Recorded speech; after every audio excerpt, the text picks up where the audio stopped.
Hey guys, welcome back to the channel. मैं हूं आपका दोस्त और होस्ट प्रिंस, और आज की इस वीडियो में हम लोग देखने वाले हैं पीएचपी के नेक्स्ट लेक्चर को। हमने लास्ट टाइम ऑपरेटर्स के बारे में पढ़ा था, हमने प्रोग्रामिंग में भी ऑपरेटर्स को देखा था, प्रोग्राम किस तरीके से ऑपरेटर का एग्जीक्यूट करता है, ये सारी चीजें हमने लास्ट टाइम देखी थी अपनी पीएचपी में। मतलब चैप्टर 1 का हमारा दूसरा पार्ट था ये।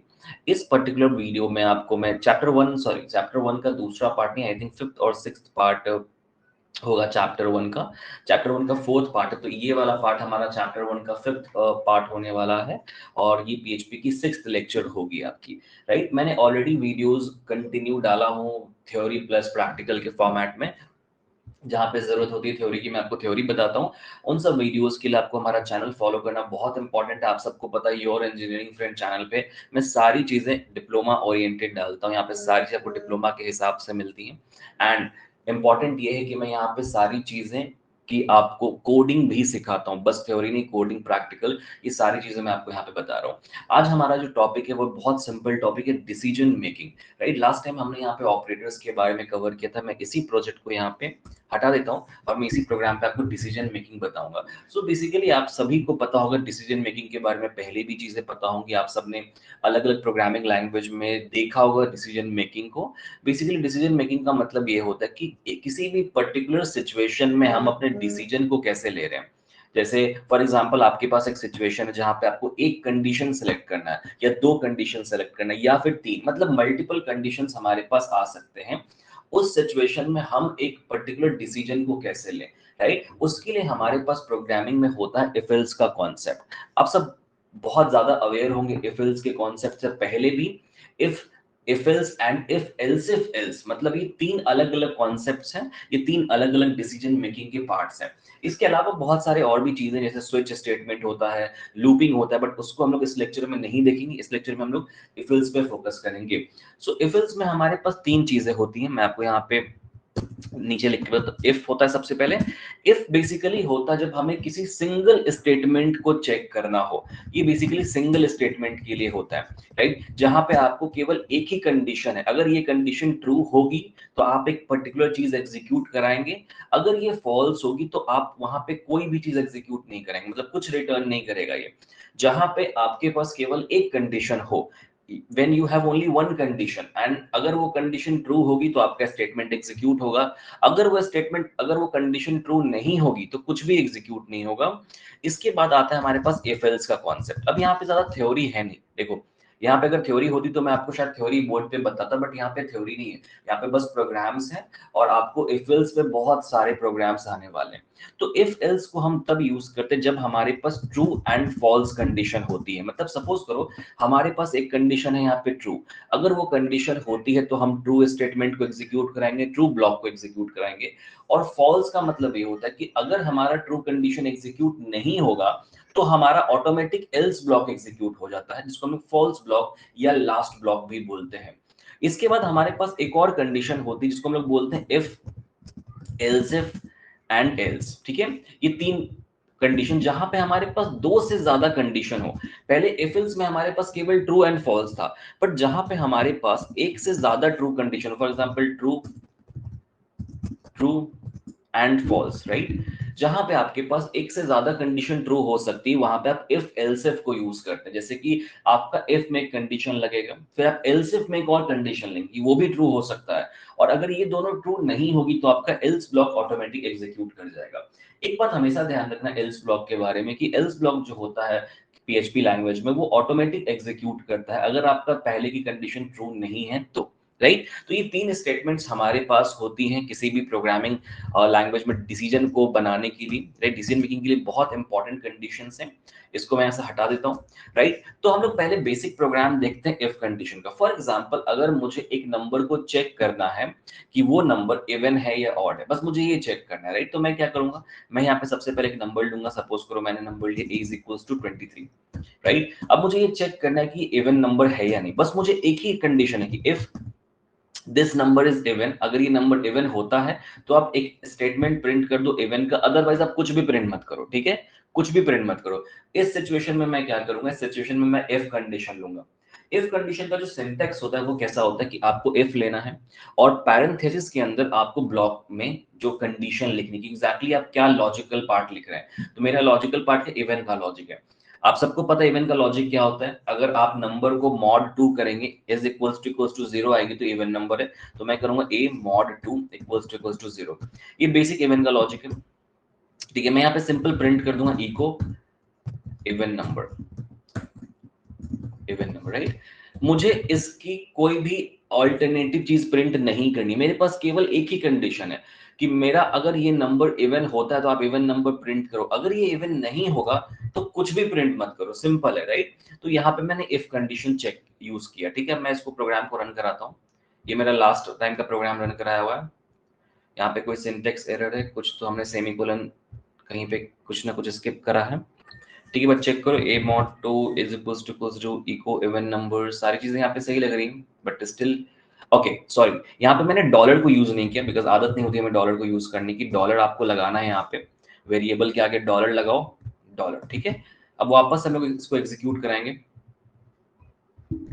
सेव करा हमने और इसको वापस एग्जीक्यूट कराएंगे। ठीक है, देखो यहाँ पे कुछ भी नहीं आ रहा, प्रोग्राम हमारा रन कर गया बट ये पूरी फाइल एम्प्टी है, ब्राउजर एम्प्टी है, हमारा खाली है। क्यों?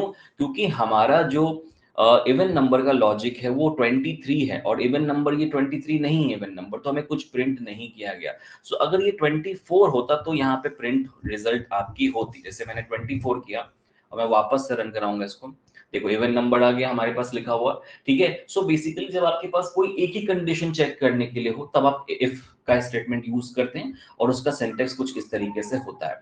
अगर मुझे यहाँ पे यही चीज प्रिंट करनी हो, फॉर एग्जांपल एक फॉल्स कंडीशन भी लेना हो कि अगर ये कंडीशन ट्रू नहीं है, अगर सपोज करो इफ कंडीशन हमारा एग्जीक्यूट नहीं होता है तो क्या एग्जीक्यूट होगा, तो हम उसके लिए एल्स ब्लॉक लिखेंगे, एल्स इको ऑड नंबर। ठीक है, सपोज करो मेरा अगर इफ कंडीशन यहाँ पे मैंने 23 डाल दिया तो क्या एग्जीक्यूट होना चाहिए, तो इफ ब्लॉक हमारा एग्जीक्यूट नहीं होगा। जब आपका इफ ब्लॉक एग्जीक्यूट नहीं होता तो ऑटोमेटिक आपका एल्स ब्लॉक एग्जीक्यूट होता है और यहाँ पे जो मेरा आउटपुट है वो आएगा ऑड नंबर। आप सबको दिख रहे हैं ऑड नंबर आया। ठीक है, अब जैसे मैंने आपको पहले बताया था कि मेरे पास अगर दो से ज्यादा ट्रू कंडीशंस हो तो मैं क्या करूंगा, तो मैं वहां पे लूंगा इफ एल्स इफ। सपोज करो मैंने इसको हटा दिया और मैं यहाँ पे दो वेरिएबल लेता हूँ और b is equals to 34 and $c is equals to 11, ऐसा मैंने कुछ लिया, राइट। अब मुझे इसमें से greatest number between three numbers figure out करना है, तो मैं वहां पे ऑब्वियस सी बात है कि यहाँ पे कितने कंडीशंस बनेंगे, तीन कंडीशंस होंगे।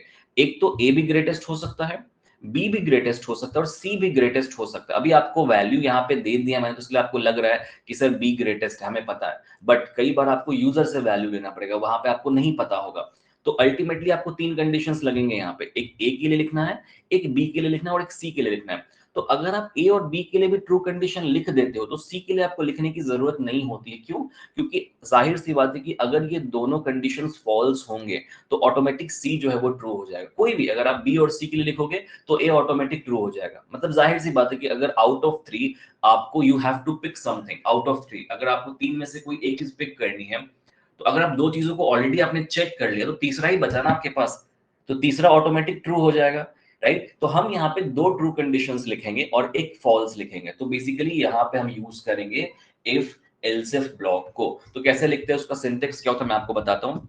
मैं सिंपली इफ कंडीशन सबसे पहले लिखूंगा a के लिए, dollar a mod 2 is equals to 0, ये मेरे a के लिए हो गया। ठीक है, सॉरी मुझे ग्रेटेस्ट नंबर मैंने इवन का लॉजिक लिख दिया। ठीक है, मैं सबसे पहले a के लिखूंगा if dollar a greater than dollar b, right. पहले मैं a को b से चेक करूंगा और यहाँ पे मैं एंड ऑपरेटर लगाऊंगा और मैं यहाँ पे चेक एंड भी लिख सकते हैं या फिर एंड मैं ऐसे भी लिख सकता हूँ, and operator dollar a greater than dollar c. मतलब मैं ए को बी से भी चेक करूंगा और सी से भी चेक करूंगा। ए को मैंने बी से चेक करा, ए को मैंने सी से चेक करा कि दोनों में से कौन सा बड़ा है, राइट।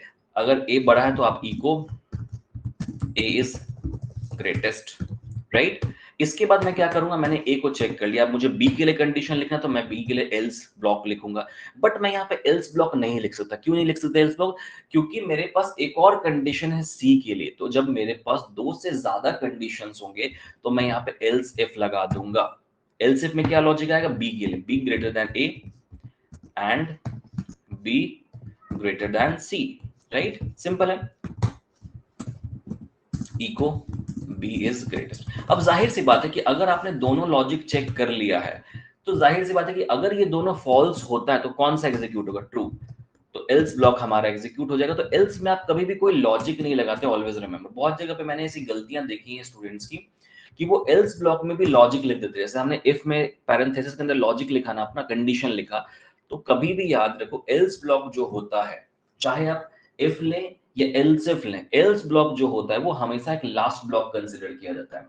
लास्ट ब्लॉक का मतलब ये होता है कि वो आपका लास्ट ऑप्शन है, वो एनी वे एग्जीक्यूट होगा अगर ऊपर के दो कंडीशन या तीन कंडीशन या जितनी भी कंडीशन है अगर वो फॉल्स होंगे तो मैं क्या करूंगा, मैं यहाँ पे एल्स ब्लॉक में simply echo c is greatest लिख दूंगा,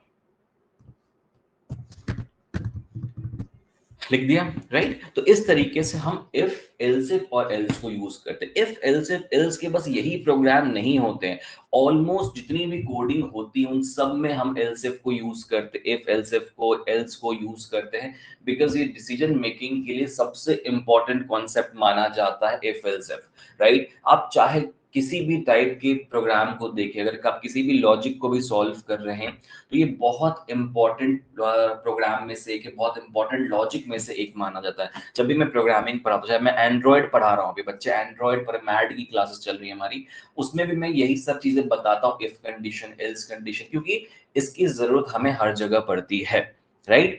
अब आप में से बहुत सारे लोग हमारे ऑनलाइन क्लासेस के बारे में नहीं जानते होंगे। मैंने ऑलरेडी एक कोर्स लॉन्च किया है 3rd ईयर के लिए, जो कोर्स हमारा 5 साल से चल रहा है। उसकी वीडियो आपकी हमारे चैनल पे यहाँ पे आपको मिल जाएगी, बेस्ट एमएसबीटी ऑनलाइन क्लासेस, और वेबसाइट पे भी सारी इन्फॉर्मेशन है। यहाँ पे वेबसाइट पे हमारी सारी इन्फॉर्मेशन है, जहाँ पे आपको लाइव लेक्चर्स सारे ऑल सब्जेक्ट्स के लिए मिलते हैं, रिकॉर्डेड वीडियोस, नोट्स, असाइनमेंट, सब कुछ मिलता है। इसकी फुल जो फीस है वो 3500 होती है। आपको अगर एडमिशन लेना है तो आप सिंपली इस नंबर पे मेरे अपने डिटेल्स भेज सकते हैं और एडमिशन ले सकते हैं। अभी हमारी क्लासेस ऑलरेडी स्टार्ट हो चुकी हैं 3rd year and 2nd year के लिए, राइट। तो बेसिकली आपका डिसीजन मेकिंग में आपको इतनी चीजें कवर करनी थी आज हमें। अब जैसे देखो यहाँ पे हमारे पास इफ है, एल्स इफ है एंड एल्स है। इसके अलावा भी हमारे पास और भी चीजें, जैसे स्विच स्टेटमेंट होता है, लूप होता है, हमारे पास बहुत सारी अलग अलग चीजें होती हैं जो हम लोग अपने नेक्स्ट लेक्चर में कवर करेंगे, स्विच को एंड लूप को। अब ज्यादा कुछ फर्स्ट चैप्टर में आपके है नहीं, फर्स्ट चैप्टर का लास्ट पार्ट बस बचा है, लूप एंड स्विच स्टेटमेंट, ठीक है। छोटे छोटे कॉन्सेप्ट्स और होंगे, ब्रेक एंड कंटिन्यू, उसको हम लोग लूप में ही कवर कर रहे होंगे। लूप में आपको जनरली 3 लूप के बारे में पढ़ना है और स्विच स्टेटमेंट पढ़ना है। उन दोनों कॉन्सेप्ट को हम लोग अपने नेक्स्ट लेक्चर में कवर करेंगे, ओके। तो इस लेक्चर को देखने के लिए बहुत बहुत शुक्रिया आप सभी का। प्लीज अगर आपको ये वीडियो पसंद आई तो वीडियो को लाइक जरूर करना और अपने फीडबैक मुझे कमेंट में बताना, और वीडियो को, प्लेलिस्ट को अपने दोस्तों के साथ जरूर शेयर करो। प्लेलिस्ट की लिंक आपको डिस्क्रिप्शन में मिल जाएगी, मेरा व्हाट्सएप नंबर आपको डिस्क्रिप्शन में मिल जाएगा, कोर्स की सारी डिटेल्स डिस्क्रिप्शन में मिल जाएंगी। तो अगर आपको और भी ऐसे वीडियोस चाहिए तो आप कमेंट भी करके बता सकते हैं, और चैनल को सब्सक्राइब करो ताकि आपको आने वाले सारे वीडियोस टाइम पे मिले। Thank you so much for watching this video, have a good day.